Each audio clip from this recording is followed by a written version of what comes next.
Good evening and welcome to tonight's Board of Education meeting. Let me ask Megan Kerr to lead us in the pledge. Megan? Good evening and welcome.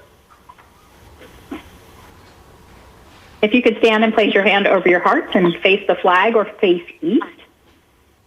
Ready, begin. I pledge allegiance to the flag of the United States of America and to the republic for which it stands, one nation, under God, indivisible, with liberty and justice for all. Thank you, Megan. Okay.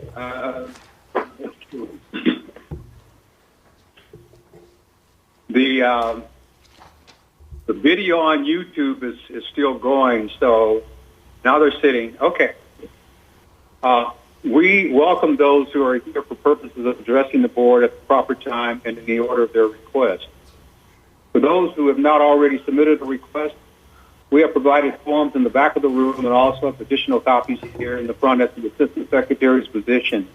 If you wish to speak during the meeting, please fill out a form indicating your name and the agenda item you wish to address. You may also make a request to give testimony on an item not listed for discussion today. However, full discussion on any item not listed on the agenda will have to be delayed until such time as the item can be publicly posted in advance as a regular agenda item. If you wish to ask questions, please address them to the chair and not to individual members of the board or to the staff. The board has been meeting in closed session regarding matters listed on today's closed session agenda.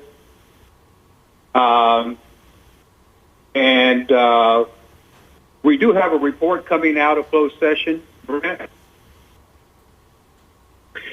Yeah, Dr. Williams, that portion will be deferred until later when Jill's contract is discussed. Okay. So the board did meet with its representative Ruth Ashley, but we'll discuss that further when it comes to the superintendent's contract later in the agenda. And wishes to report that no reportable actions were taken. Thank you, Brent.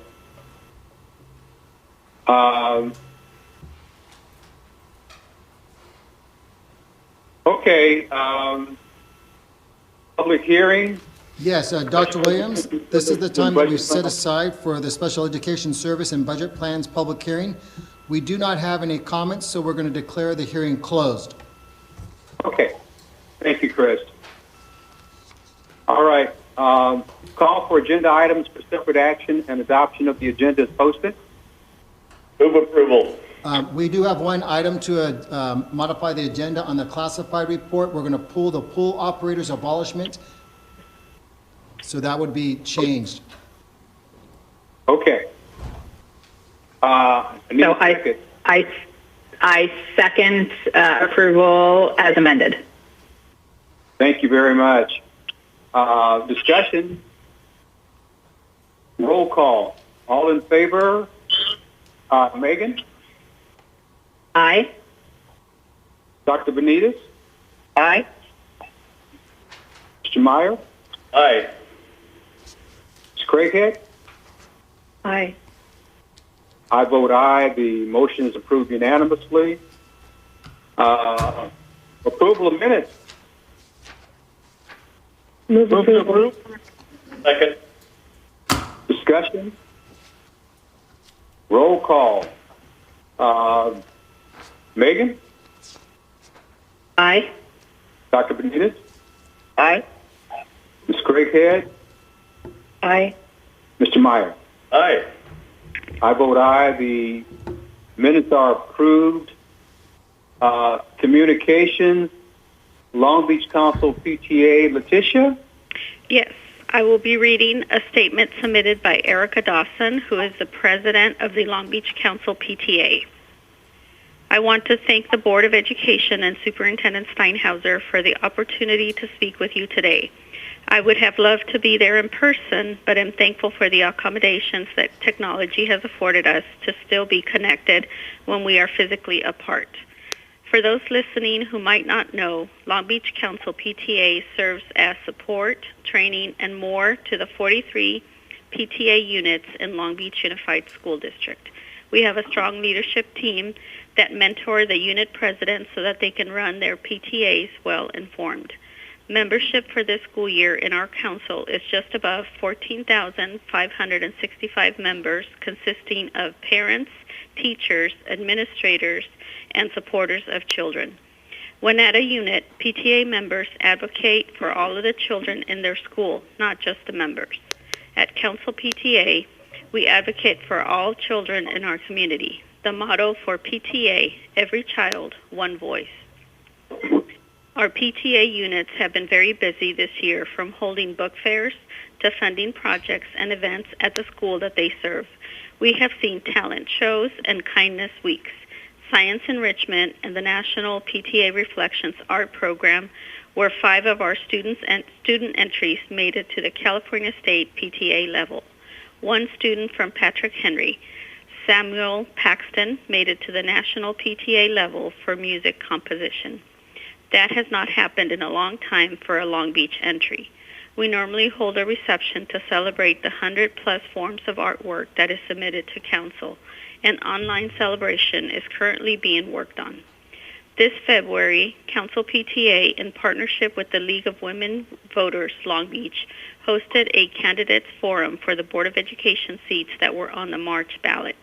We continue to partner with the Bethune Transitional Center by holding school supply and hygiene drives, gift card drives to support some of the most vulnerable students attending LBUSD schools. As we navigate these waters with school closures and limits to gatherings, PTA has had to adapt as well.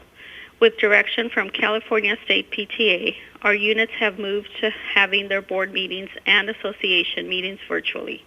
It has been quite a challenge, being that more than half of our units have needed to conduct elections this way. The volunteers that serve a PTA are to be commended for their efforts, and I want to publicly thank every one of them who are serving in elected positions on a PTA board.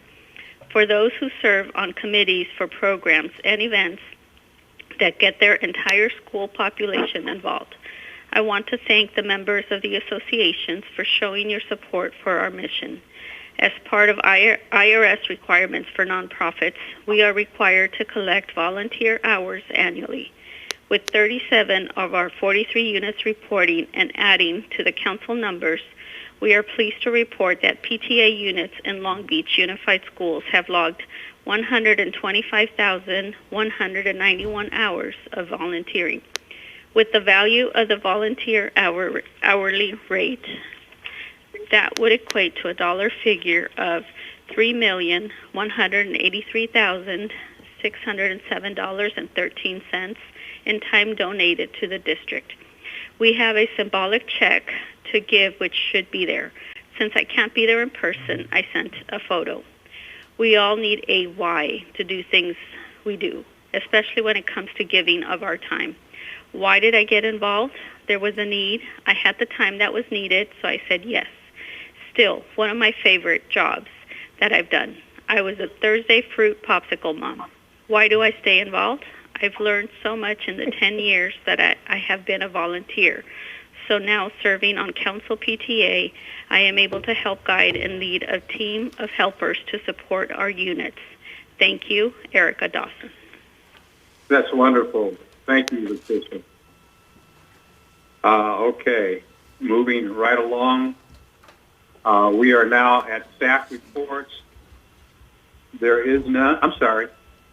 Let me go back. Public testimony on items listed on the agenda. I do understand we have some requests, Leticia. Yes, we have quite a bit of them. And Leticia, I will tell you when the 3 minutes are up. Okay, thank you. So I will begin with Corliss Lee, who is president of Eastside Voice. Members of the school board, please be supportive of the request to allow students to choose a grade or a pass-fail designation for their final grades in 2020. Students are still going to have to compete for seats in universities and colleges, and their GPA matters. Through no fault of their own, COVID-19 interrupted their school year, and if they have done the work, they deserve the grade. I'm sorry to see them having to skip graduation and instead be satisfied with well-wishers driving by blowing their horns. Taking away a grade they worked for is an unnecessary penalty. We can do better than this. For any student that believes they were treated unfairly due to a lack of computing equipment or access, perhaps an arrangement can be made for makeup in the local libraries this summer once the COVID-19 restrictions are lifted, and they can too choose to have a grade assigned once the work is completed. Respectfully, Corliss-Lee. This is Ann Cantrell, retired Long Beach teacher. Dear decision makers, I urge one or more of you to make a motion for this item to change the current grading policy for 9 through 12 grades by allowing a choice of whether to receive a letter grade or credit, no credit. There are many reasons for making this policy change, including, number one, over 20 students, parents, and grandparents spoke at the May 6, 2020 school board meeting asking the board to change the current credit, no credit policy to one allowing a choice. Number two, an online petition for this choice has received over 1,600 signatures in less than 2 weeks. The petition has been signed by students, parents, grandparents, teachers, and friends.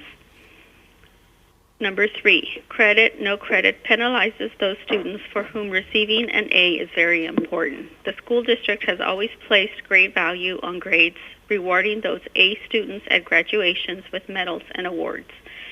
Number four, many other districts in California and around the country are giving their students a choice.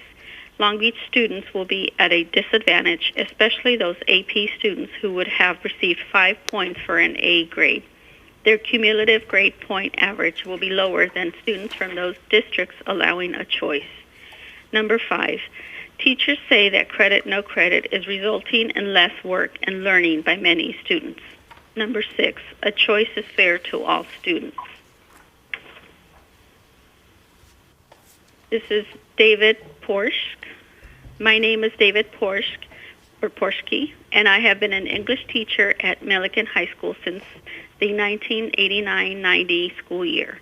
Since 2001, I have taught English 1-2 in Milliken's Quest Smaller Learning Community.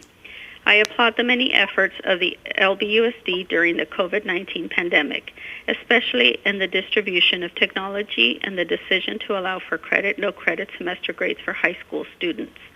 However, not allowing students to choose whether or not they would like to receive a letter grade instead of credit, no credit at the end of the semester does many of our students a disservice. I am aware that the credit, no credit policy was put in place to, quote, do no harm, quote, to LBUSD high school students and to help lower their level of stress. However, since many other districts are allowing high school students to choose to receive a letter grade at the end of the semester, Long Beach's decision can possibly do harm and put our college-bound students at a disadvantage in the future. I am aware that colleges and universities that have said they will take into account that students' grades from this semester may look very different from all other semesters on their high school transcripts. As encouraging as that is, I can't help but sense that in the next 3 years, an LBUSD high school students' transcripts with credit for courses this semester and grades for all the others will not be given the same consideration as a student from another district who has letter grades for all semesters on his or her transcript. Finally, I realize that having 2 different grading systems for students may create extra work, but since I believe it serves the best interests of the students who request it, it is work I am willing to do. This is from Dove Mayo. Dear LBUSD Board, I urge one or more of you to make a motion for this item to change the current grading policy for 9 through 12 grade by allowing a choice whether to receive a letter grade or credit, no credit. There are many reasons for making this policy change. I was informed that the decision was based on equity. However, I feel the board is trying to build equity on the backs of other students, thus creating a new inequitable situation. LBUSD has policies with inequity built in. For example, school of choice sounds equitable, But how many economically and socially disadvantaged kids actually get his or her choice? I don't see many economically disadvantaged students getting into Naples Elementary. True equity would be getting those kids transportation to travel across town to attend those schools. Also, small learning communities are inequitable as not every kid will be accepted into the program they want based on criteria that includes a minimum GPA. I feel like you are not choosing equity by discriminating against a student population who has the motivation and resources to achieve their own personal academic goal. Every school, whether Wilson or Jordan, has students who strive to do their best and want to see those accolades reflected on their transcripts. This also isn't just about getting into one's dream college. It's about kids having the opportunity to raise their GPA, which is in our society a huge accolade, thus increasing their self-esteem and getting them excited about learning. Allowing students to choose right now does not seem like a hard thing to institute. Teachers are still giving grades, and School Loop is active with current grades. Couldn't we just use the grades that are already on School Loop? The board cannot say this is a do-no-harm policy. If this decision negatively impacts just one kid, it was harmful. Real equity is giving every student a choice on how their academic accomplishments are reflected on their transcripts. Once again, I urge you to make a motion to change this current grading policy. Thank you. Next is from Ruben and Adrian Mancillas. Good evening, Board President Williams, Superintendent Steinhauser, and members of the board. Thank you for hearing our concern regarding the district's current grading policy of credit, no credit, without an opt-in choice to receive grades for the spring 2020 semester. We have written to each of you earlier on behalf of our 3 children who are juniors at Wilson and wish to request yet again the choice for students to receive grades. We respectfully urge you to reconsider your prior decision and vote tonight in favor to give students an opportunity to opt in to receive grades. We ask you to reconsider based on the following points. Number 1, as the likelihood for distance learning into the fall semester continues to grow, when will grades be viewed as necessary and acceptable again in LBUSD? Assuming there is even a small degree of distance learning that needs to occur in the fall, will the district continue to be credit, no credit, without an option to receive grades then as well? If not, then why punish the high school students, juniors in particular, for this one semester when for many their grades are an absolute necessity for college admissions? The logical conclusion of the district's current policy is that the letter grades can never again be implemented until every single equity issue is satisfactorily resolved. The likelihood is that some iteration of distance learning will need to remain in place throughout the next school year, but it will be a gross disservice and the very definition of inequitable if letter grades return for every other semester except this one. Questions regarding students having the technology infrastructure to be successful online will be an ongoing problem that needs to be addressed, but let us not make the mistake of conflating the 2 issues. The district needs to help students have equitable access to instruction. The district also needs to give students the option to receive grades if they request them. Number 2, in making decisions regarding grading policy during school closures, school districts are obligated to follow state and county guidelines. The California Department of Education, CDE, lists considerations for school districts who choose to implement credit, no credit grading as follows. Quote, how will students be held harmless so that these grading approaches do not negatively affect their GPA or eligibility for program placement, including AP or honors courses? Will there be an offer or an option for students to petition the school for a grade? In both of these points, LBUSD is indeed harming students by not adhering to these guidelines. Many students, including our own, are being deprived of the opportunity to raise Rodriguez, time is up. Okay. So the next is Rebecca Snellen. Dear school board members, In regards to the ability for LBUSD to offer letter grades to the 9th through 12th grades, please consider giving our kids a choice to have grades. For the past 10 weeks, we have lived with restrictions and have all been told what to do, which is inherently very un-American. For the students such as my son, who is in WAVE at Wilson and taking 5 AP courses with straight A's as of March 13, 2020, well, he deserves those grades on his report card. This is not an issue of class or ability separation. This is an issue of motivation. My son is still doing all of his work and checking in daily with his teachers. One of his AP classes has only had 50% of the students check in since school ended on 3/16. 50% of kids in an AP class.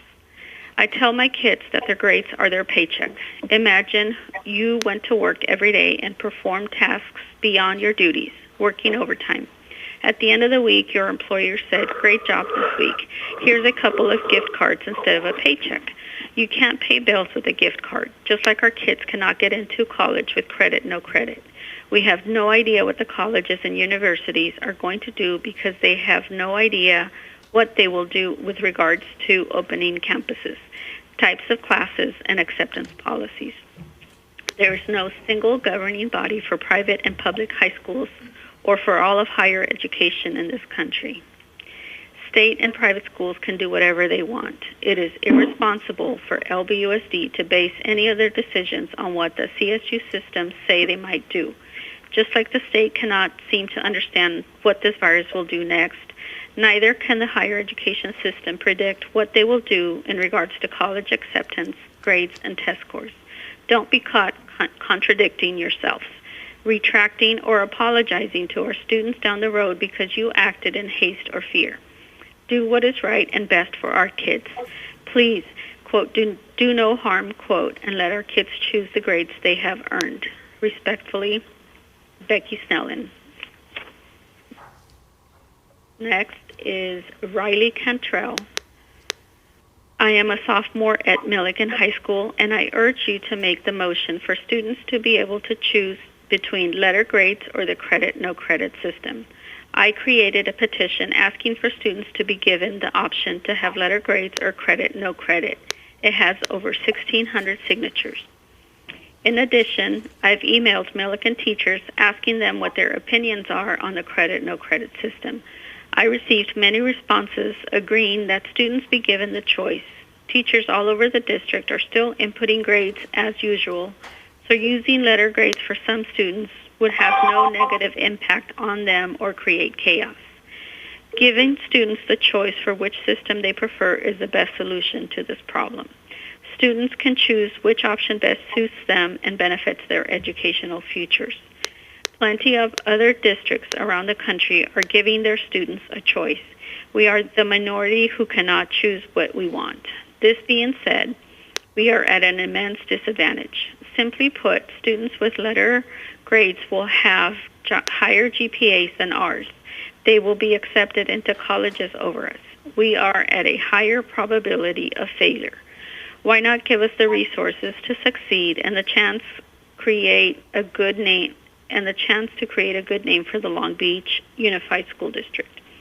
As a student, I understand how my fellow peers are feeling, and we all want the same thing, equity. We should be given the choice that has the best effect on us individually. The most disappointing part of the credit, no credit policy is that all our countless hours spent studying and completing assignments will not be accounted for. Governments are supposed to take policy action that is as least disruptive as possible. When over 1,600 people are being disrupted by this decision, something needs to change. Students, teachers, and parents all understand that this is a huge decision that won't be taken lightly. We commend you for all your hard work and allowing us to express our concerns for the credit, no credit system. Please help us to achieve our goals and equity in this great city by making the motion and vote to give us a choice. Thank you for your time. So next we have Howard Mayo.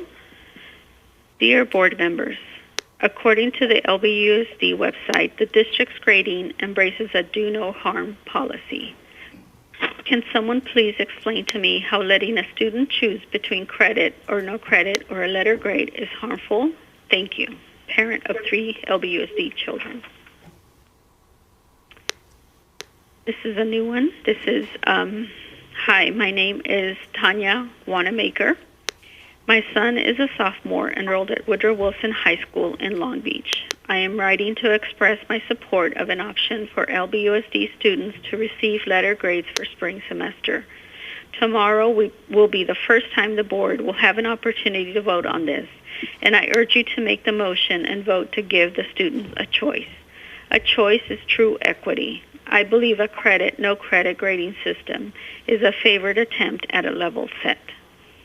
I understand the need to enact a system that is not harmful due to the varying levels of home learning environments, accessibility to technology, or other basic needs and hardships during this time of COVID.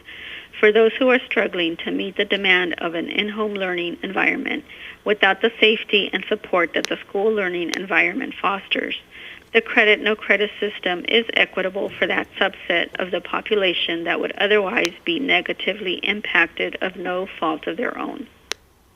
However, it appears that those students who may have compromised learning environments, that they have worked even tirelessly to maintain the grades, that for them is their ticket to a good college acceptance and their hope for a better life. To a large group of the student body, at a minimum, the 1,500 who signed the petition, they have worked so diligently all year, and we were on target to get a 4.0 from AP classes to help boost their GPA. And now, with credit, no credit, this can no longer happen. Colleges will be looking at the overall GPA of all 4 years. This semester would bump the GPA up for many. And with that opportunity being stripped from them, then there is indeed harm to those students. It limits their ability to reach the goals they had set for themselves and the goals expected of them by colleges. This semester could mean the difference of a student being passed over for acceptance due to that GPA difference in comparison to those that they compete with for a spot. While our district has moved to this system, other districts within California and other states are using the option of true letter grading. Our students will be competing for our own California UC schools, which you know are highly competitive, and in fact, your reporting on the College Readiness Guide reflects students' accessibility to those schools based heavily on their GPA level. Credit, no credit is not equitable. It is a discrimination in favor of those who are loosely categorized from a survey on internet accessibility and unsubstantiated assumptions prior to COVID on their ability to achieve during COVID. Those who worked hard, whether from homes that are now in compromised environments. Mrs. Rodriguez, time is up. Yeah, okay. Next, we have Kimberly Lowery. Greetings. Thank you for the attention and effort you invest in supporting the students in our Long Beach Unified School District. I appreciate that the board strives to keep the best interest of our diverse student body in mind as you make decisions during this pandemic. While it is commendable to make protecting the disadvantaged in this current climate a priority, I implore you to consider what is best for every student in our district. As a parent of 2 children, a college sophomore and a high school junior, I am deeply concerned about the credit, no credit policy that has been proposed. My son is a student in the WAVE program at Wilson, and he, along with the other students carrying a heavy AP workload, will be negatively impacted by the credit, no credit policy. He has been working diligently this year on both his school grades and his SAT scores. He is invested in the college application process and is earnestly striving to do his best. When the credit, no credit decision was announced, he was extremely disappointed. He feels that it is very unfair that his grade will be exactly the same as some of his fellow schoolmates who were not giving their best effort. He has a valid point. That being said, I want to stress that these radical changes are not only negatively affecting students with their higher GPAs. This decision is making assumptions that impacts all students, especially our 10th and 11th graders. We all benefit from structure and normalcy.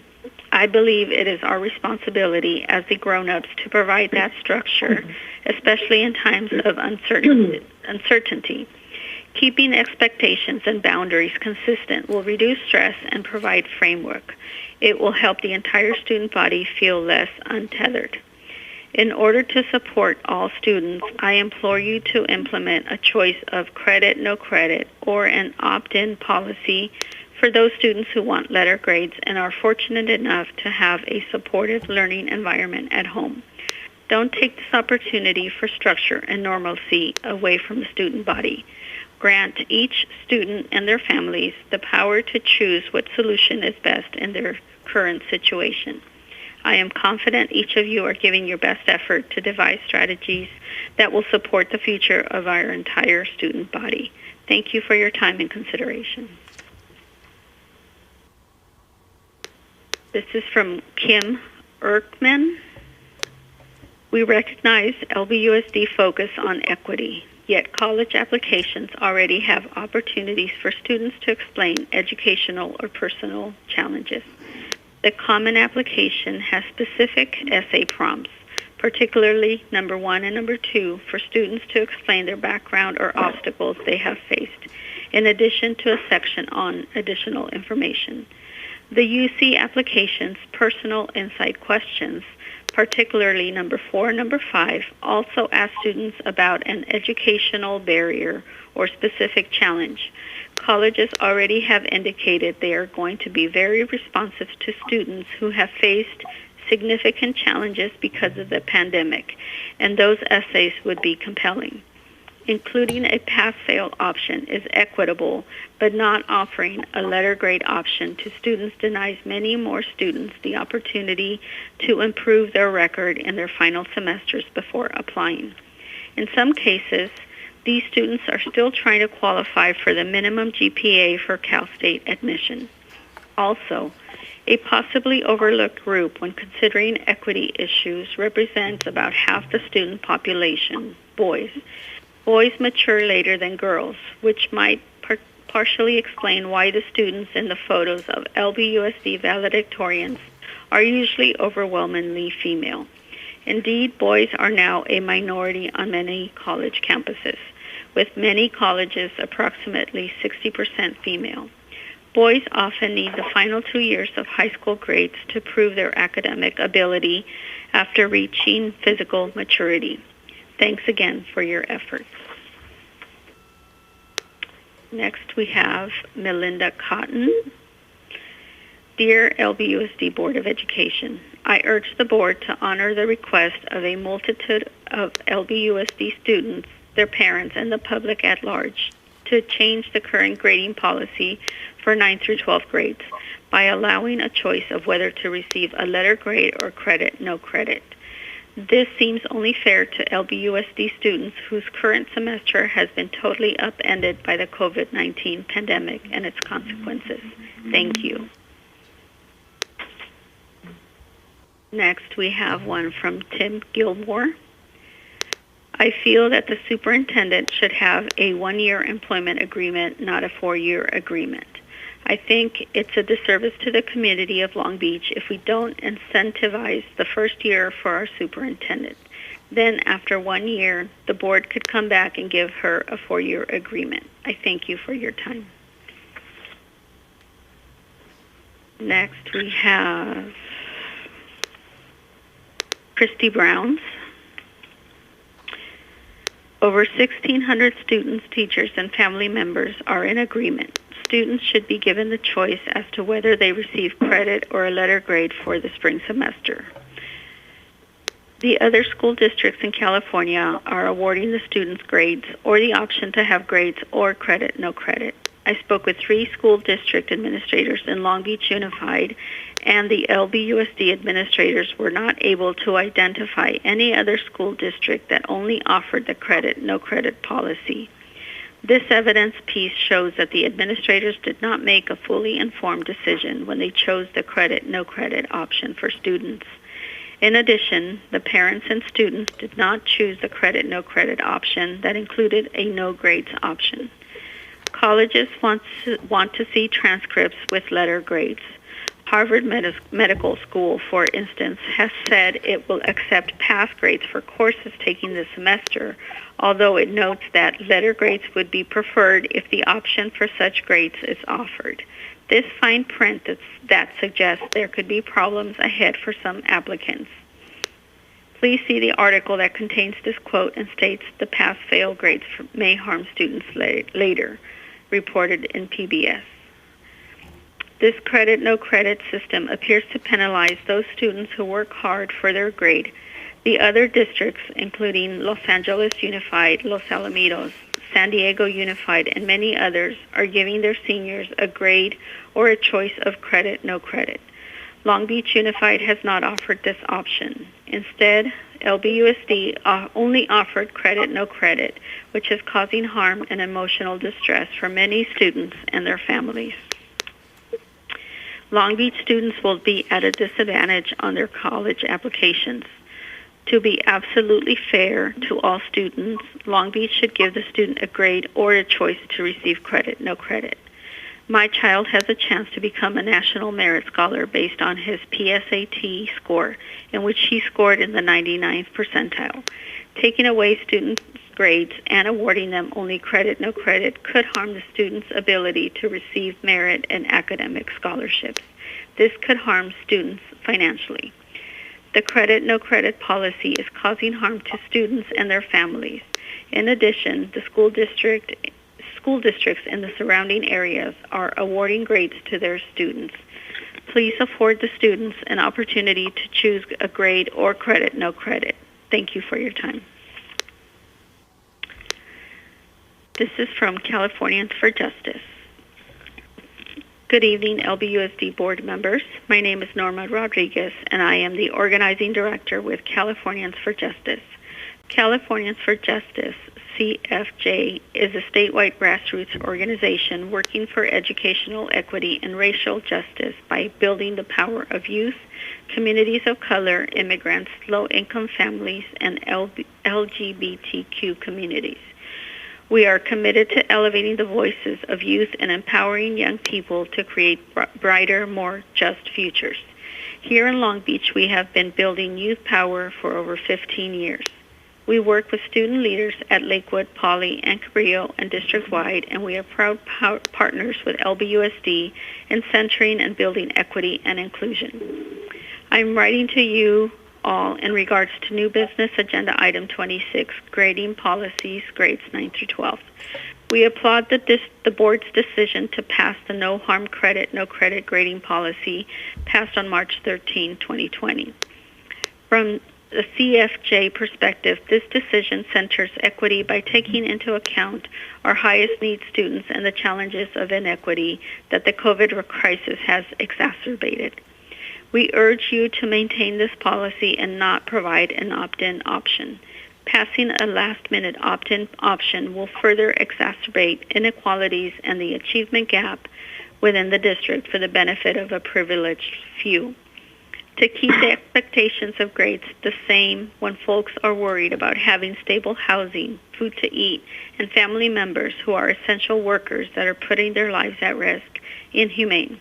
It does not center equity or inclusion for all LBUSD students.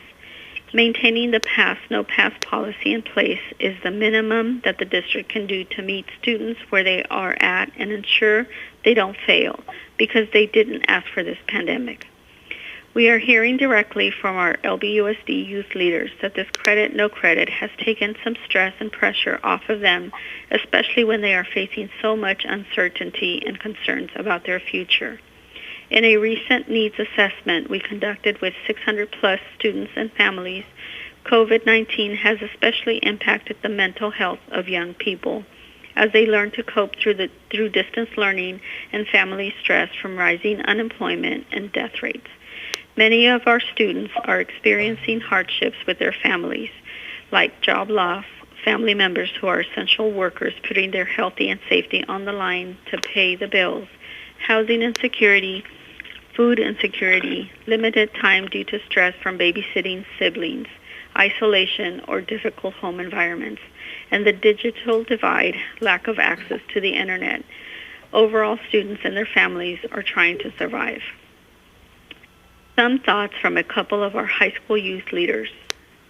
Many families who don't have as many resources Mrs. are Rodriguez, our time is up, and Okay. for that as well as the entire item. Okay, we are done then. Thank you. Patricia, thank you for the excellent work in going through that. Get your breath, but we have to get you started again. I pretty soon. do. Staff reports, we have none. Public testimony on items not listed on the agenda. I do have them. Are you ready, Patricia? Yes. Okay. Yes. Okay. So this is from Susie Price, Councilwoman of the 3rd District. Dear Board of Education members, our children need to get back to school. I am a mother of 2 boys. As with many of my friends and neighbors, LBUSD's decision to close school campuses was a very significant development in our lives. I understand why the decision was made, and I support the school board 100% because it was the right decision at the time. But a lot has happened since then. There is more data from which new models have been created, and based on all of that, I think it is time to consider opening the schools this fall. In our family, where both parents work outside the home in essential industries, we had to make some major adjustments. First, I had to figure out how I could work from home at least part of the day, each day, in order to help facilitate my younger son's educational goals and expectations. Second, like many in our community, I had to learn how to mitigate the learning loss that would come from my son being out of school, where presumably he is learning from teachers who are trained on the topic and learning methods for kids his age. This has been one of the biggest challenges for me. Despite my best efforts, I know that my ability to learn these subjects with him and help him grasp the concepts is nowhere near where it needs to be in order for him to progress. For the most part, I have very much enjoyed the process of learning alongside him, but I am not sure how effective I have been in transferring knowledge or helping him retain information. I am a lawyer, councilwoman. My expertise is not in teaching or in the subject matter that is taught in middle school. I say all of this about my own experience, but I am mindful of so many families where adjustments could not be made for a parent to be at home, where the learning environment may not be well suited for learning, or where access to technology may be limited or non-existent. These children are experiencing learning loss at a much higher rate than even those who are home with well-intentioned but limited parental support and resources. Third, it did not occur to me as essential when this first happened, but it's so clear to me now. Our kids need socialization and diverse perspectives to keep their own minds active and engaged. So many of the students in our community have taken to social media, video games, and TV shows to occupy their time in the last 2 months. This can only go on for so long. Kids need activities and socialization to thrive. We cannot continue to isolate them, especially when there are ways that we can account for the public health concerns we have for their welfare and the welfare of others. I am hopeful that LBUSD will partner with us parents to come up with ways that we can safely reintegrate these kids into the... Mrs. Rodriguez, time is up. Okay. Thank you. Next, we have Edric Guys. Please advise the LBUSD School Board for tonight's meeting that I support leaving Chromebooks with students over the summer. This is important to help overcome the digital divide among students and protect the academic progress of students that otherwise have little or no web access or digital education opportunities. Thank you. We have Lenore Brown. I encourage the board to allow the students in Long Beach Unified School District to keep their Chromebooks over the summer so they can continue their education. This is an integral part of the coronavirus rehabilitation for our young people. Thank you. Sydney Simon. I support allowing continued use of Chromebooks, especially since under current conditions, students really need to be connected. Thank you. This is Shelley Randolph. I am the mother of a high-achieving 10th grader at Wilson High School with an underlying health condition, so our daughter is a high-risk student. As we are aware, the CDC guidelines were just released yesterday to the general public, so parents now have a standard for comparative analysis. It is my hope that the board will also consider partnering with local experts to address the concerns of parents of high-risk students, including those with the following underlying conditions: immune-compromised, cancer, diabetes, heart disease, lung ailments, asthma. Long Beach has a local expert, Dr. Meltzler, as well as the Long Beach Alliance for Children with Asthma at the Miller Children's Hospital.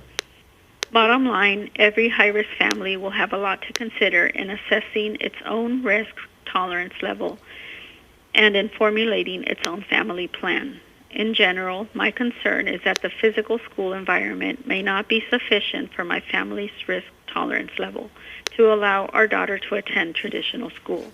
It will greatly depend on how the guidelines are implemented at her specific high school, Wilson. We cannot allow our daughter to become a data point in the grand experiment of school reopening.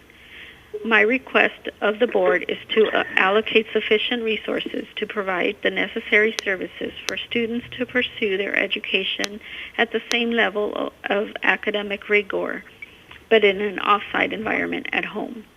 I would also suggest to work on an agreement with LBCC for late admittance to the dual enrollment program.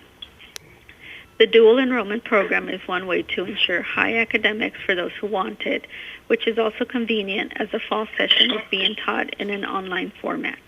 Many institutions are extending deadlines, so this should be a reasonable request. Thank you. And that is all. Thank you. Thank you, Ms. Bishop. We are now at business items. Personnel, Mr. Meyer. I present the following proposed actions prepared by the Assistant Superintendent of Human Resource Services, approved and recommended by the Superintendent. Classified and exempt personnel. Move G, abolishments, and not deal with that this evening. A, appointments. 4, leaves of absence. 8, demotions. 1, termination of service. 2, resignation. 3, retirement. 3, amendments. 2, certificated personnel. Appointments 176, leaves of absence 3, release of long-term sub-employees 56, separations deceased 1, retirements 14, rescission. I move approval. Second. Discussion. Roll call vote. Craighead. Aye. Mr. Meyer. Aye. Dr. Benitez. Aye. Ms. Kerr. Aye. I vote aye. The motion is approved unanimously. Instruction. Move approval. Move to approve. Second. Discussion. Roll call vote. Ms. Craighead. Aye. Mr. Meyer. Aye. Dr. Benitez. Aye. Ms. Kerr. Aye. I vote aye. The motion is approved unanimously. Finance report A. Move approval. Move approval. Second. Discussion. Roll call vote. Ms. Craighead. Aye. Mr. Meyer. Mr. Meyer. Aye. Dr. Benitez. Aye. Ms. Kerr. Aye. I vote aye. The motion is approved unanimously. Finance report B. Move approval. Move to approve. Second. Second. Discussion. Yes, Mr. President, I recuse myself from participation in Finance Report B on the consent calendar. I have a potential financial interest under Government Code 1091 and 87100. My husband works for a subcontractor who has done work for the payees. All right. Thank you, Megan. Further discussion? Roll call vote. Ms. Craighead. Aye. Mr. Meyer. Aye. Dr. Benitez? Aye. I vote aye. The motion's approved 4-0 with one recusal. Business Department report. Move approval. Second. Discussion. Roll call vote. Ms. Craighead? Aye. Mr. Meyer? Mr. Meyer? Aye. Dr. Benitez? Aye. Ms. Kerr? Aye. And I vote aye. The motion is approved unanimously. Purchasing and contract report A. Move approval. Second. Discussion. Roll call vote. Ms. Craighead? Aye. Mr. Meyer? Aye. Dr. Benitez? Aye. Ms. Kerr? Aye. I vote aye. The motion is approved unanimously. Purchasing and contract report B. Move approval. Second. Discussion. Yes, Mr. President, I recuse myself from participation in purchasing and contract report B on the consent calendar. I have a potential financial interest under Government Code 1091 and 87100. My husband works for a subcontractor who has done work for the awardees. Thank you, Megan. Roll call vote. Ms. Craighead? Aye. Mr. Meyer? Aye. Dr. Benitez? Aye.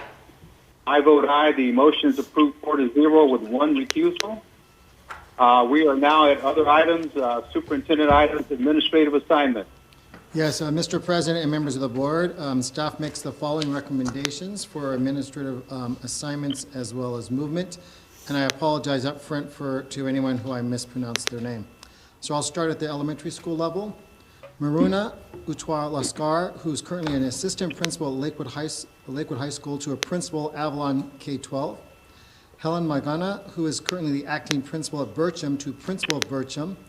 Kateria Hernandez, who is currently a program administrator in the Human Resource Services Division, to principal of Bernie Elementary School.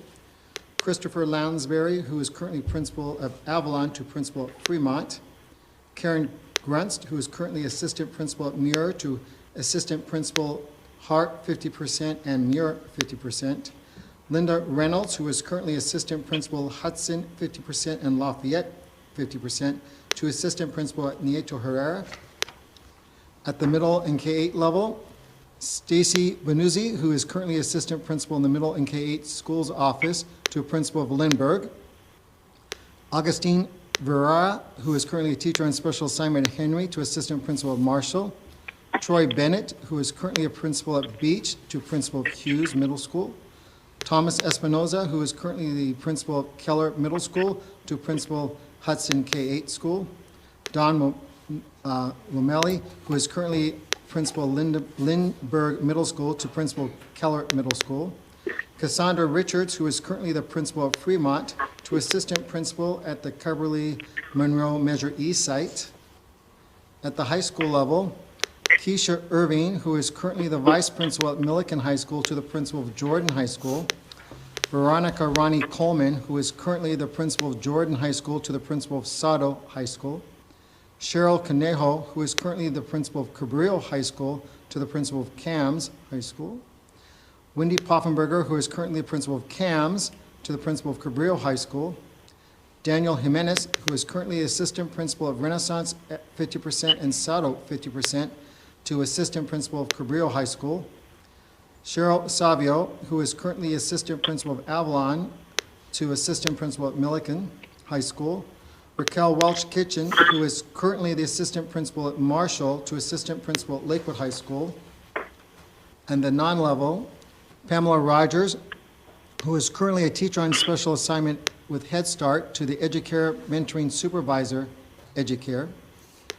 Enrico Bushuko, I know I mispronounced that name, teacher on special assignment at OCIPD, to Program Specialist and Induction Coordinator, OCIPD.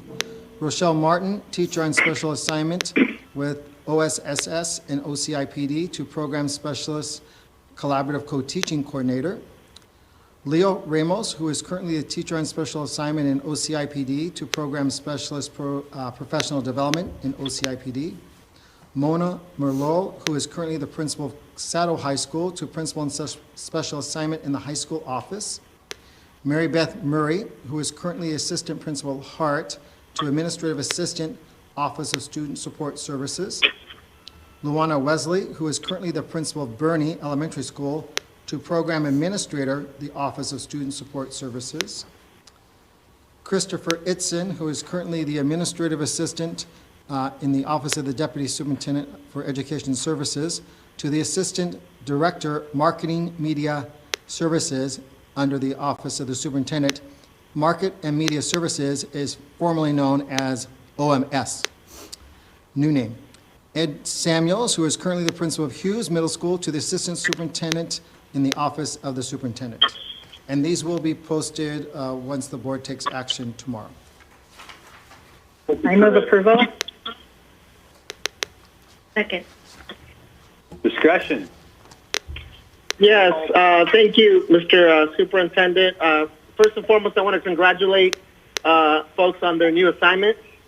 You have a series of challenges before you in your new capacities, as does all of our district staff and personnel. But I also want to remind folks that around this time last year, we had 80-plus assignments, reassignments, and that staff was very deliberate, very mindful, very strategic in these recommendations. There isn't an increase in cost with the totality of these recommendations. There's actually a decrease. So I wanted to confirm that. But I also wanted to highlight that in light of the global pandemic that we're all experiencing and impacted by, that there is still a lot of uncertainty in relation to schools and in what capacity we'll be operating moving forward, and that there are also some very, very, very serious budget considerations that we are currently taking into account, but that we will continue to need to take into account because of the budget cuts facing us. So I want to thank the staff for these recommendations, but I did want to highlight that, Mr. Superintendent, if you could just confirm for folks, the key points that I just reiterated. You are correct. The overall assignments are less this year, 28 compared to 82, and the overall number of administrators will be less also. Okay, further discussion. Roll call vote. Ms. Grego. Aye. Mr. Meyer. Aye. Dr. Benitez. Aye. Ms. Kerr. Aye. I vote aye. The motion is approved unanimously. We are now at unfinished business. There is none. Moving into new business, resolution 052020-A, supporting classified employee week. Is Ken Cato with us? Ken Cato? He's on Zoom. He can't hear you, Dr. Williams. Okay. All right, so we'll just move forward. Chris, you want to comment on this before we? Yes, just like we did with our teachers at our last board meeting, this is our Ken. Sorry, Ken is here. Do you want to, Dr. Williams, Ken is on the line. Ken, you want to provide some background, a little background on this? Ken? Okay. Some challenges here, huh? Right. Yes, I'm sorry, sir. Chris, you got some more money in the budget. Yes, classified employees week. Yes. Classified employees week is mandated. Well, it's actually mentioned under the education code. We're really having trouble. I'm having trouble hearing you, Ken. Yeah. Well, Dr. Williams, we'd just like to say a huge thank you to our classified employees. As you well know, many of them have continued to come to the buildings to provide food to thousands of our students, to keep our schools clean. Our school district would not be our school, the great school system it is, without our classified employees working to support all the certificated employees and our students. So we're very thankful that we have the outstanding classified employees that we do, and this is just one small token of our appreciation for what they do each and every day for our young people. Thank you, Chris. Can we get a motion and a second, then I'll open it up for discussion. Move approval. Second. Discussion. Yeah, Dr. Williams, this is Board Member Kerr. I just wanted to thank Ken and the classified staff. Part of the resolution says, whereas classified employees often operating largely in the background and out of the limelight provide essential support and contribute immeasurably to the quality educational programs for our children, youth, and adults, touching the lives of so many individuals with a profound and lasting effect.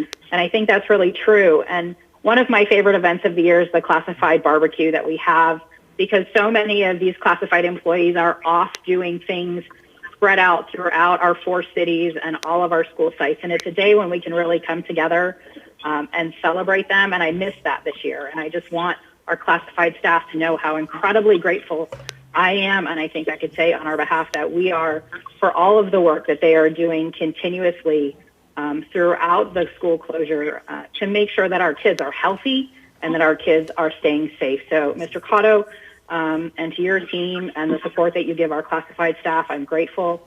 And to all our classified, happy Classified Week. Thank you very much, Megan. Further discussion? Yes, I echo Board Member Kerr's sentiment. On our end, look at me, Ken, and all the classified staff. Just thank you from all of us.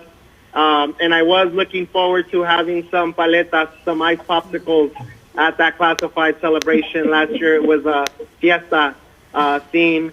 So let's just say we owe you. We will have that celebration at some point. Because of the incredible role that our classified play.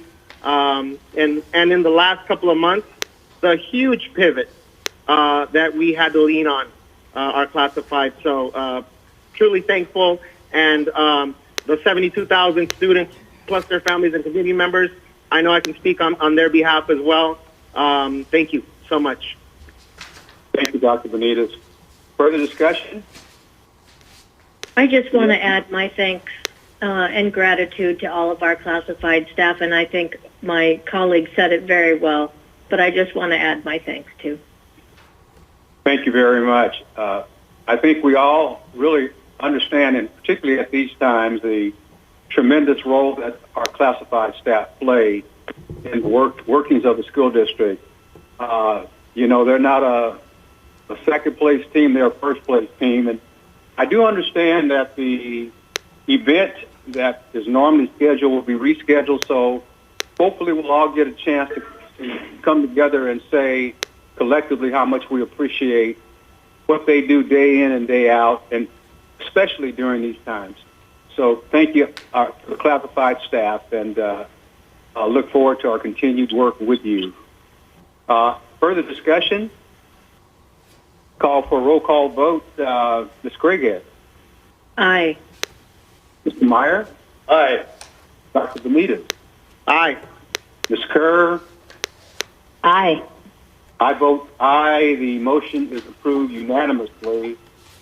Okay, we are now into grading policy, grade 9 through 12. We've heard a lot of discussion in our past 2 board meetings. Chris, do you have any comments before we start? Sure. This item has been brought by some members of our community for us to reconsider our no credit policy to allow an opt-in for students who wanted grades. Staff is not recommending that we change that policy for numerous reasons why we started the policy. And just for clarification, there are many districts in the state as well as the nation who are doing a no credit policy. Just a few in California are San Francisco, Palo Alto, Irvine, Garden Grove, Long Beach, just to mention a few. Thank you, Chris. Okay, there you have it. Need a motion. Need a motion. Is it just an information item, or do we need a motion? There's no motion needed unless you want to change the policy from credit to no credit to include an opt-in. Staff is not recommending that we include the opt-in provision. Can we still have a discussion even without a motion? Yes. Okay. Well, you need a motion. Brent, don't they need a motion in a second to discuss the item? Under Robert's Rules of Order, yes, they would need that. But this board has never bound itself by Robert's Rules of Order. That's correct. Robert's Rules of Order before. So your board, you can decide. So I'm not even going to ask for the motion again. Well, how about this? I want to share a few. Go ahead. Sorry, Diana. Well, how about making a motion that we maintain our credit, no credit policy, and then we can go into a discussion. Move to continue with our current policy regarding grades. Second. Okay, discussion. So thank you, Board Member Craighead. So I want to share a few thoughts, given that we have heard a lot the last couple of weeks from students, community members, and parents. I have a student in our district, as I've shared here, oftentimes the last couple of years, and we are very fortunate, very privileged, extremely privileged. We have a roof over our heads. I have a job. We have food. We have internet access. We have technology to be able to access that. I have been fortunate enough to be able to work remotely during this time. And I can go on and on listing how fortunate we have been in the midst of this global pandemic. At the same time, we have students at home that are hungry as we speak, that don't know where their next meal or when their next meal is going to come. That may be in a household where no one is able to work, or at least their hours have been significantly reduced. That may be in a household with other family challenges, whether they be resource challenges, whether they be health challenges, whether they be other domestic challenges that our students are facing or may be facing. And I can go on and on, again, about the 67% of our students that are on free or reduced lunch, right? So I want to say that because when we use words like equity, is it equitable for our students with limited to no opportunities, for our students with limited to no resources, for our students with varying levels and degrees of learning ability, for our students with limited to no options, to compete with some students that, because of their opportunities and resources and privileges, and it's not to blame one or the other, but because of the privileges and resources and capital that they've been afforded, that they would get much further ahead and would have the opportunity to get much further ahead. And we're just talking simply here in grade perspective. No matter how hard our struggling students are trying, it is not an equal playing field. No matter how hard, no matter how much effort, no matter how much the household is trying to support students right now, it is not an equal playing field. So all the wonderful work that our district has been trying to do prior to March 13th and continues to do around opportunity and achievement gaps not only would be undone, but would be magnified if we yet again provided another way for some students to get much further ahead during the worst of times. So I want to highlight that because the philosophy behind our no harm policy on no grading upholds our commitment to equity for all. So this is the state of affairs, unfortunately, that many families are facing, but it's relative to opportunity, privilege, resources, stability, learning ability. And so I applaud our district for, one, having this policy, but for the motion that was just made to continue with our current policy. I'd like to add to that. We've heard from a lot of the parents and some of the students, and some people have mentioned other districts in our area that have used a grading system. But I would say that if we are using or if we are looking at LAUSD, for example, they are giving grades. But according to a recent article in the Press Telegram by the chair of their English department, only about half of the kids are participating. And it is their policy that whatever grade the student earned on March 13th is the grade that they will be getting at the end of June, with the opportunity to raise the grade, but the grade cannot go lower than whatever grade they were earning on March 13th.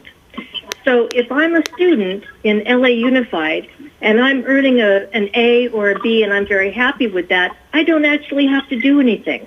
Nothing. I don't even have to show up. And according to that article in the Press Telegram, that's exactly what half the kids are doing. They're not even showing up. Why? Because there's no fail option.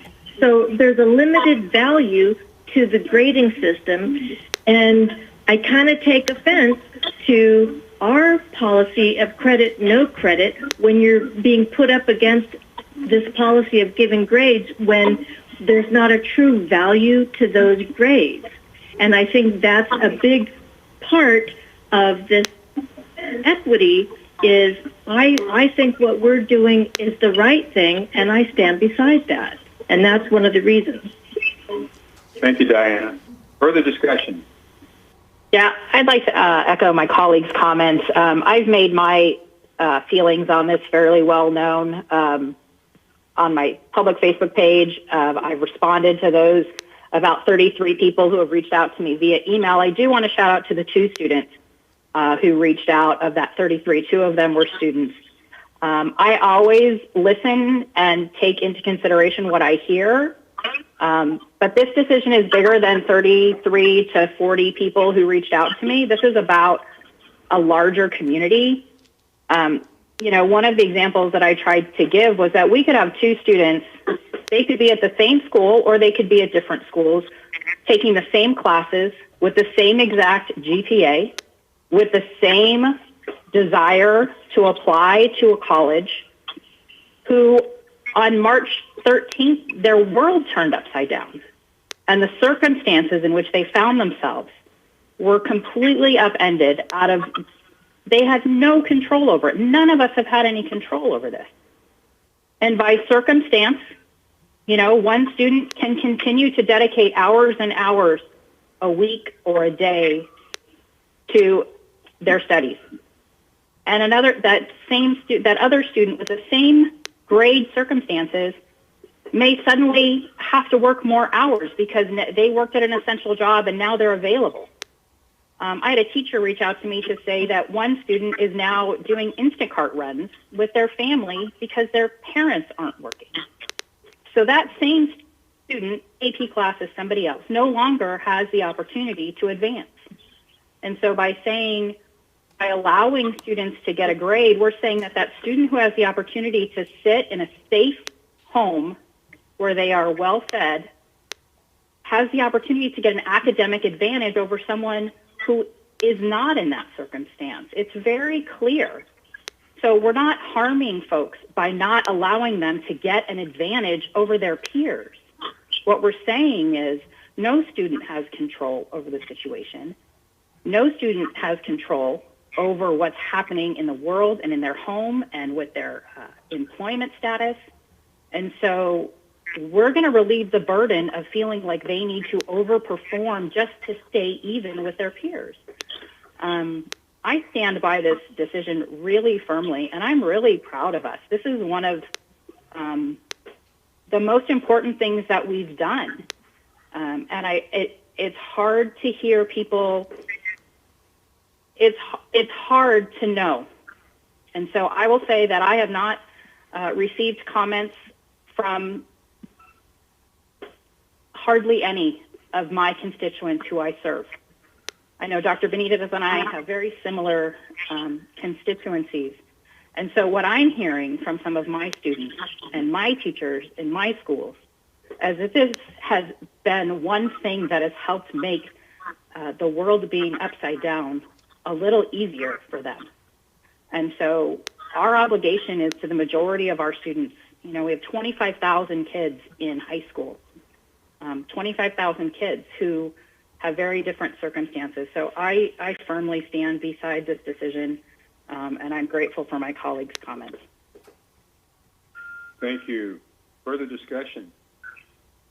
I would just like to add that for those students who are high achieving, for those students who have an excellent work ethic, and for those students who have goals of attending the school of their dream and everything else, stay at it. Keep working. Stay motivated. You will be rewarded for your efforts.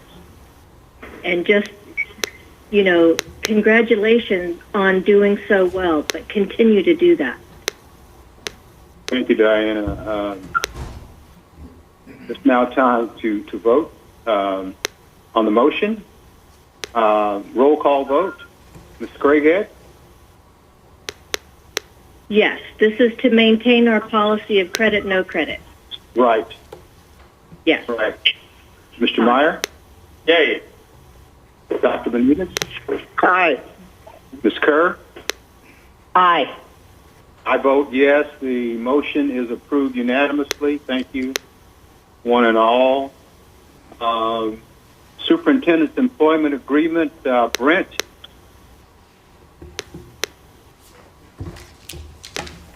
Yes, Dr. Williams, thank you.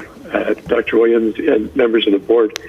Senate Bill 1436 requires that whenever the board is going to consider an item which impacts compensation of executive staff, that you give an oral summary of the recommendation for the contract. So I'm happy to do that now.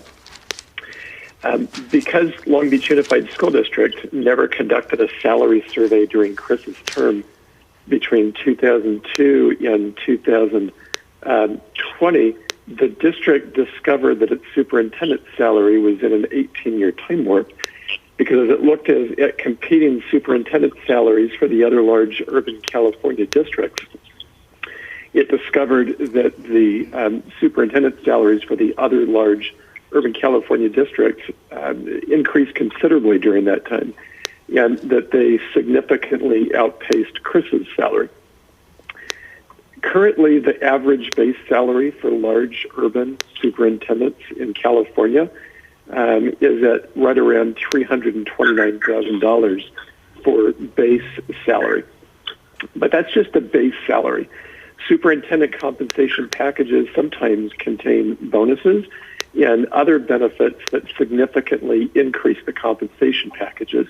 And so when you look at total compensation packages for the other large urban California superintendents, that total compensation package average is at $420,474. So the agreement that is before you tonight would be effective August 1st, 2020, and it would run for 4 years. The proposed salary is $345,000 annually. It includes a $600 a month car allowance, or she could choose that the district would provide her with a car to use. Like Chris's prior agreement, it also includes an additional life insurance provision, which has an annual premium cap at $10,000.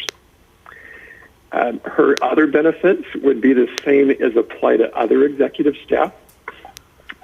Significantly also, this agreement provides that if there are salary reductions during the term of this agreement, or if there are furloughs during the term of this agreement, then the greatest salary reduction or the greatest furlough amount that applies to any employee group would be applied to her salary and to her number of days. And that concludes my oral summary, Dr. Williams. Thank you very much, Brent. Get a motion, and then we can open this up for discussion. I move approval. Second. Second. Discussion. Dr. Williams, let me start off by saying that that Dr. Baker was by far the best candidate. She has and will have my full support. I have complete confidence in her that she will perform the duties of superintendent to the highest, at the highest level. But I do want to say that I have reservations about the compensation package. And I want to be totally transparent here because I think that's what makes our board special and what will make our relationship with the new superintendent special. So I want to contextualize my reservations with what's currently facing us as a school district. We have just been informed by our state that we will have a 10% reduction in our budget, roughly the equivalent of $70 million this coming year. And things are likely to be worse in the years after that. We have currently been experiencing a 2 to 3% decrease in enrollment. And for each percent that we have a reduced enrollment, that's about $7 to $8 million per percent. So in the best scenario, this fall, with all of the uncertainty that we have about schools and in what form or fashion we'll be open, we will be open, just not sure what that will look like, that there's a funding formula attached to that as well. So I applaud our superintendent for submitting on behalf of our district and other school districts because in order for us to keep a high-quality education, we're going to need more funds and resources. It's that simple. So the equity that we just talked about, we cannot uphold that without additional resources to provide a high-quality education moving forward. That being said, we may experience a 5% or a 7%, who knows, even a 10% decrease in enrollment this fall, which would be another additional $50, $60, $70 million. So it's very hard to contemplate that we will ultimately need to have discussions in the next year about how our budget will be impacted. We could lose $200 million in the next 3 years. And so it's difficult to avoid thinking about potential layoffs and or furloughs and or a combination of those. So that's the reason why I have reservations for the compensation package.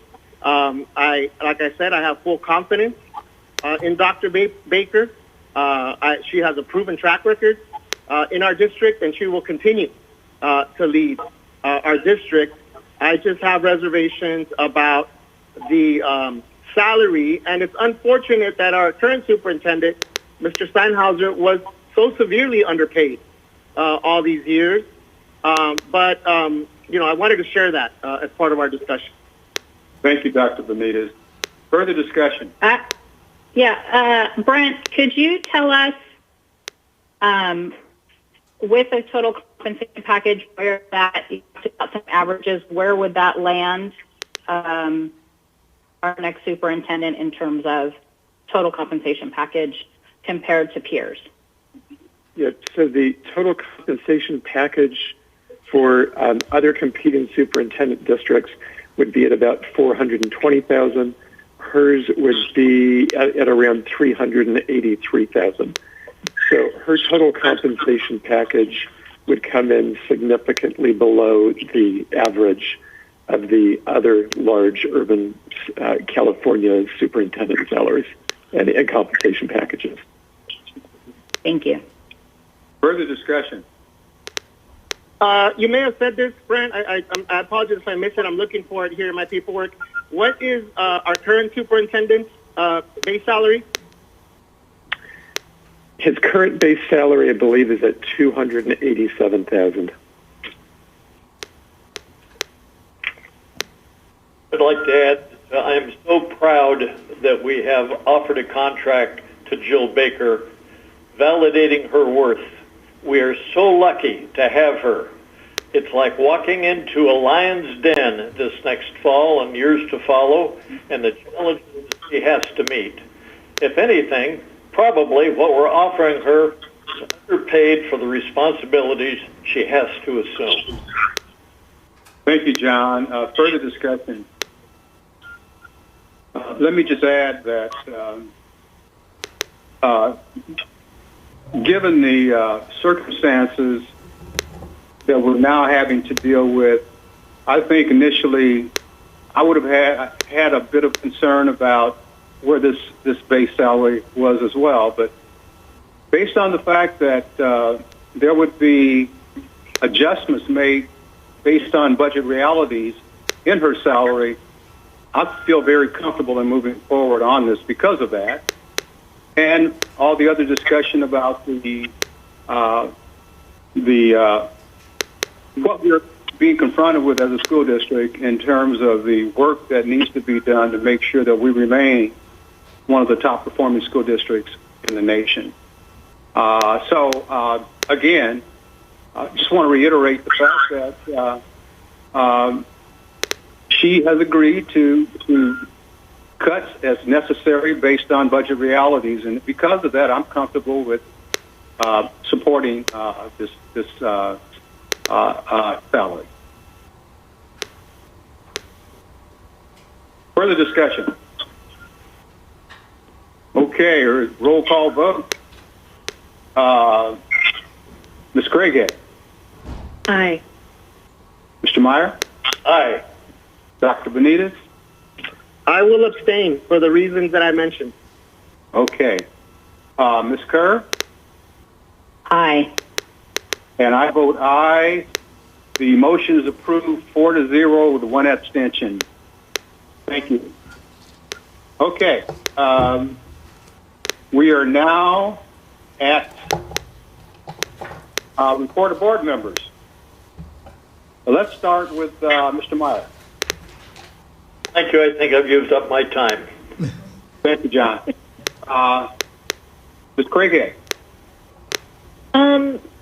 I would just like to mention a couple of things for Teacher Appreciation Week and other things that schools are doing at Patrick Henry. They have featured some online science projects that students have done, and it's a way for students to kind of display their work and to have a little bit of recognition for that. And that's been fun to see those emails with pictures and everything, see what the kids are up to. And then at Coverly, the teachers made a video montage of messages for their students. And one of the teachers, Mrs. Moss, came up with a poem that I'm going to share, and it's real brief, but it's kind of a Dr. Seuss style. And she said, I will teach you in a room. I will teach you now on Zoom. I will teach you in a house. I will teach you with my mouth. I will teach you here or there. I will teach because I care. Very nice. I just thought I'd share that. I thought you were going to add, I will teach you anyway. That's okay. No, I was true to Mrs. Moss's poem. Thank you, Diana. Dr. Benitez. Yes, thank you, Dr. Williams. Let me pull up my notes here. I wanted to make sure. So we heard from a couple of folks tonight over public comment, and a lot of folks have reached out to me, specifically the folks that I mentioned are really struggling right now, and struggling for a bunch of different reasons, but particularly with learning at home during a crisis. So I would just urge our school district to continue doing all that we're doing, but to strongly consider how we can leave as many of our digital and online resources available to students over the summer, and the Chromebook as well, right? I know that some of the Chromebooks that are out were lent to students and families, but with the loss of learning and just the lack of access to resources over the summer. And I would just hope that our district does all that we can to make sure that students that need Chromebooks and that need technology at home and that want to take advantage of the online resources that we have, that we make as many of those available to all of our students over the summer. I know there are some community organizations and groups that would be willing to step up with tutoring over the summer, with help with families and students navigating the online resources. So just want to share that. And then also, a lot of folks are still asking, what's going to happen, right? So I know we'll have announcements. I'm looking forward to our virtual graduation. A lot of folks spent time and energy trying to put that together for our graduating seniors. So stay on the lookout for that and announcements related to that. But I'd like to say that for all that is being conversed about regarding opening up our economy in phases, we're dealing with schools and students.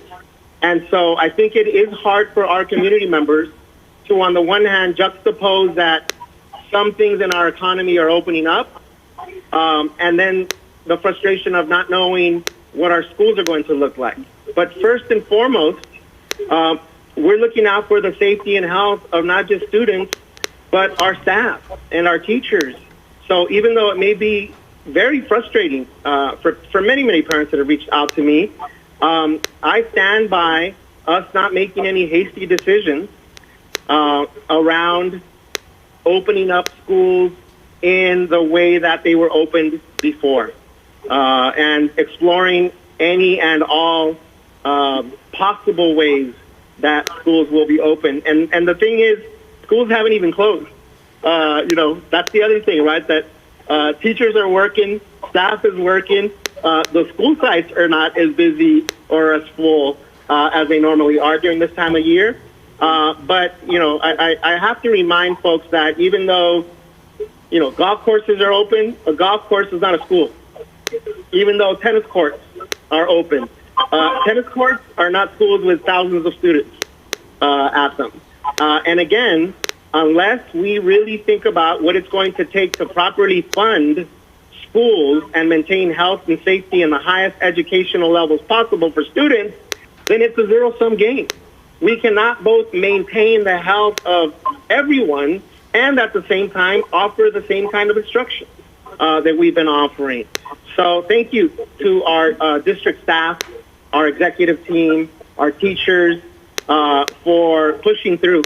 And we got a few more weeks to go left this academic year.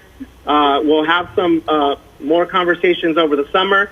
But I just want to reiterate that we are looking out for the safety, health, and education of our students. We can't do it where we just magically swing a wand around and all of a sudden school is back to normal again. Just ain't going to happen, folks. Thank you, Dr. Wilson. Thank you, Dr. Benitez. Mr. Kerr. Yes, thank you. And I want to echo Dr. Benitez's comments. The people who are looking at this decision, our superintendent, our executive staff, our incoming superintendent, they have decades upon decades upon decades in the hundreds of years of education experience between them, and not a single one of them has done anything except take this incredibly seriously. I guarantee, and I know because of email messages and text messages that I get very late at night, that most of them are not sleeping very well either, because this is the thing that worries educators most. And I just want to thank staff for continuing to try and figure it out and using every available resource, whether there are county health officials, our city partners, state recommendations. I know some CDC recommendations just dropped, and lots of people will have opinions on how we do this. But I want to thank our executive staff and our team who have been working tirelessly to figure this out in the best interest of students. It isn't anything any of them take lightly. And so when I take it's hard to hear when people think that our educators, that they know better than some of the folks who have been doing this for a very long time in this community and in this district. So I just want to put out publicly how grateful I am to our team, who is considering every possible scenario in the best interest of our staff and our students, and their incredible hard work when the information continues to change every day again, and the recommendations change every hour. So I just want to reassure the public that no one is taking this lightly. No one is being blasé about the possibilities of what being together looks like. Everyone is working incredibly hard, and so thank you to staff for all of that work, and for the teachers and instructional aides and intervention specialists who are continuing to support students in the best way they can in an upside-down world. So thank you to that. I just want to give a brief shout out to our Long Beach Fire Department, our Long Beach Police Department, who continue to support our students and teachers by leading parades through neighborhoods. A special shout out to Station 9 for their participation in the Hughes Parade a few weeks back. The Mayor's Fund continues to partner to provide resources for our early childhood community, including diapers and resources. So there is a lot of heart happening behind the work, and I know sometimes it's hard to hear that when you just see press releases because we're not together. And as much as communicating this way gets the information across, we know that being in relationship is more than seeing each other on a screen. So I just want to express gratitude for all those who are trying their best to reach through the screen and put kids in classrooms and to make people feel appreciated and important. I know we announced some administrative assignment changes tonight, and we'll post them shortly. And I know that it's hard to hear that there's changes in the midst of the world being upside down. But we know that there are some situations we can't prevent. So staff, like parents and community members, have to make decisions in their own best interest. And so when people choose to retire or move or make changes in their career, that creates opportunities for movement. And so I know some folks are going to say there shouldn't be any changes right now, but it's not possible. So know that staff has been incredibly thoughtful and diligent in making decisions in the best interest of our students and families and school communities, because we know that they are unique and special, and you guys mean a lot to each other on those campuses. So as those movements and changes happen and you don't get an opportunity to say goodbye in a way that you would like, I would encourage you to potentially send a note along to that person who you might not see next year. And know that we're going to get through this, and we're going to continue to be transparent with you, and we're going to continue to communicate with you, and that everyone is doing the best that they can. And again, I will call for patience and grace. And then I will call for all of you to be advocates. As Dr. Benitez says, we are being called on to do more to support student safety next year, and we are being given less funding to do it. So all of you parents and community members who have a fire in your belly about how we need to be together next year, you need to take that to the highest levels of our state government and ask them to produce a budget that supports student learning and that supports student safety. And that will be near impossible to do with 10 to 20% less. So we need to be loud, and we need to tell them that if they have high expectations on us, we have high expectations on the funding they're going to provide so that we can provide the best environment for our students. And I would echo that at the federal level as well. So take that frustration and turn it into advocacy on our behalf and on behalf of our students. Thank you. Thank you, Megan. I would like to also extend my congratulations to all of the folks who are making shifts in terms of administrative assignments, and I'm sure you will do a fantastic job. Also, with respect to our essential workers who have not stopped doing their jobs in spite of this pandemic, people who deliver the mail and so forth and so on, make sure that life can go on as reasonably as possible under the circumstances. So my sincere thanks to all of those as well. We are now at the superintendent's report. Yes, two items. One, I want to publicly thank our local state representatives, Assemblymember O'Donnell, Senator Gonzalez, Anthony Rendon, and others who are really fighting for us in Sacramento and doing a great job, meeting and calling us on a regular basis, as well as Congressman Lowenthal at the federal level. But you're exactly right. These cuts are going to be massive, and they're going to go on not just for 1 year, but potentially for multiple years. So we really, really do need everyone's support. And then I also want to correct I wasn't clear when I spoke about one of the assignments. So Ed Samuels, who's going from principal of Hughes Middle School, is going to be an assistant to the superintendent, not an assistant superintendent.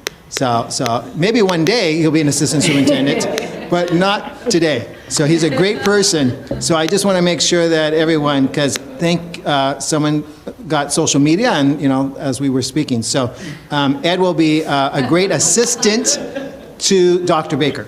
So that's it. Thank you. Thank you, Chris. Okay, we are now at announcements. Any announcements? Okay, introduce a Dr. motion. Williams, sorry, can I have one announcement? Go ahead. Our most inspirational student awards, May 23rd. Folks can tune into that. All right, thank you very much. It's May 28th. I'm sorry, May 28th. Yes, Sorry. thank you. Okay. The MIS, May 28th. Any other announcements? Introduce the motion for adjournment. Moved. We are adjourned. Thank you.